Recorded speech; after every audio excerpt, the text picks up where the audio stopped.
So hello and welcome back to Go Again Gaming, and this is the first video in the MTG Spotlight series, and it's going to be covering some of the new stuff from the Adventures in the Forgotten Realms set by Wizards of the Coast and Magic the Gathering. So yeah, this is a video about the new sort of classes that are prevalent in this set, and it's quite flavourful because obviously in D&D you have a character, you play a role, and you have a class, and obviously each class is very, very different. They sort of attribute different skills to different roles attributed to the party, and you do have to have, in the game of Dungeons & Dragons, it's always good to have a myriad of different types of characters to fulfill different roles and achieve different things in the campaign. So it's good to see that they have incorporated the classes as separate cards that aren't on like creatures. So you can see some on the screen now. So you've got Monk class, Paladin class. You've also got Druid class, Rogue, Sorcerer, Fighter, Ranger, Bard, Barbarian, and I think that's pretty much it that's been spoiled so far. So yeah, they're pretty cool. So they are enchantment cards, which I think is a bit of a strange flavour to have an enchantment that makes you a certain class, but I guess in the world of Magic they do have to represent it somehow. They can't just be like companion cards or sideboardable cards that you choose at the start and you have a certain ability. Maybe that could have been better, potentially, but it also could have been broken at the same time. But yeah, you do have to play this card before the effects take effect. So it doesn't really make sense that, you know, you have this, for instance, this Monk class here, or this Paladin class here, you have that in your deck before... you know, but before the game starts, you have those cards in your deck, so you're not actually that class when you start the game, which is a bit strange. But again, they do have to sort of abide by Magic the Gathering rules. So yeah, so classes are sort of like level up cards, which is quite thematic. So yeah, the old level up cards used to have like a cost next to them, and they were creatures, and you level up those creatures as you play through the game to make them stronger. And it's similar to this as well. So you gain the next level as a sorcery to add to its ability, is what it says. Gain the next level as a sorcery to add to its ability. So you cast or pay for these at sorcery speed to then go to the next level, which gives you extra abilities, which I think is quite cool. You know, the level up mechanic was always going to be, I think, in this set, but, you know, made in this way, it is quite interesting. So they are enchantments that you do have to sink mana into to make sure you get the good effects out of, but they are really, really cool. And some of them are going to see play in Commander, which is the only sort of format we're going to discuss on this channel, I imagine. But we will see. But yeah, just as an example, the one I'm going to use is the Fighter class, which is this one here. So this is a Boros card, so red and white, or Lorehold for the Strixhaven students out there. So it's red and white, and when it enters the battlefield, search your library for an equipment card, reveal it, put it into your hand, then shuffle. So that is always good. It's going to go in my Rograk and Ardenn deck. Just another way of tutoring an equipment. Awesome. And then while it's out, you can pay red, white, and 1 to level it to level 2. And then it says equip abilities you activate cost 2 less to activate. So that's brilliant. That is essentially like a Boros equipment ramp in a way, because it allows you to equip all of your awesome equipments for a lot less.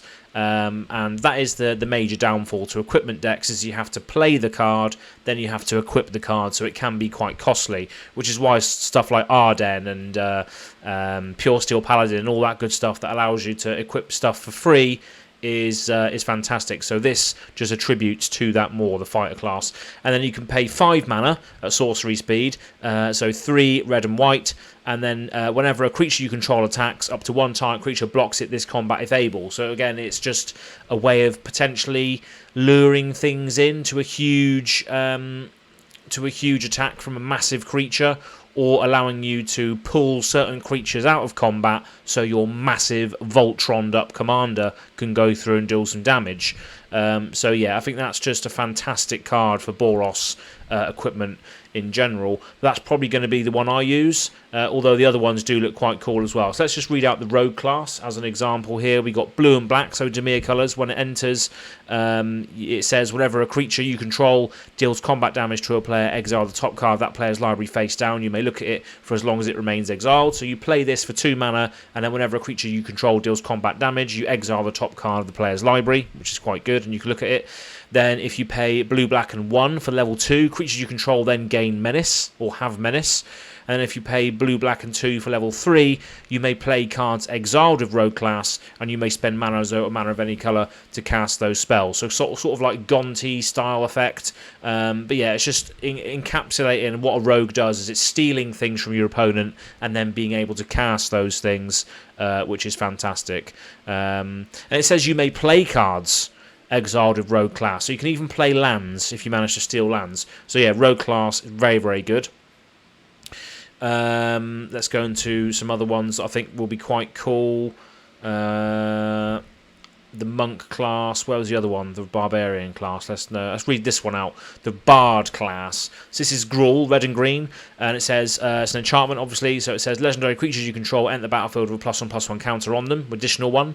So that's good for pumping all of your legendary creatures. And then it says you can level up for a red and a green. Legendary spells you cast cost red, green less to cast. This effect only reduces the amount of coloured mana you pay. So that's quite good. And then you pay red, green and 3. And whenever you cast a legendary spell, exile the top 2 cards of your library. You may play them this turn. So I think that's similar to Escape to the Wilds. Is it Escape to the Wilds that does that? Allows you to exile the top 2 and then play them. But yeah, I think that's quite cool as well. Could be good in legendary build decks. Lots of legendary creatures. And then we've got Warlock class as well, so I think it's very, very good. So you've got a black. At the beginning of your end step, if a creature died this turn, each opponent loses 1 life. So could be good in aristocrat style stuff. Black and 1 for level 2. When this class becomes level 2, look at the top 3 cards of your library, put 1 into your hand and the rest into your graveyard. So that's like a sort of Underrealm Lich style effect on the level 2.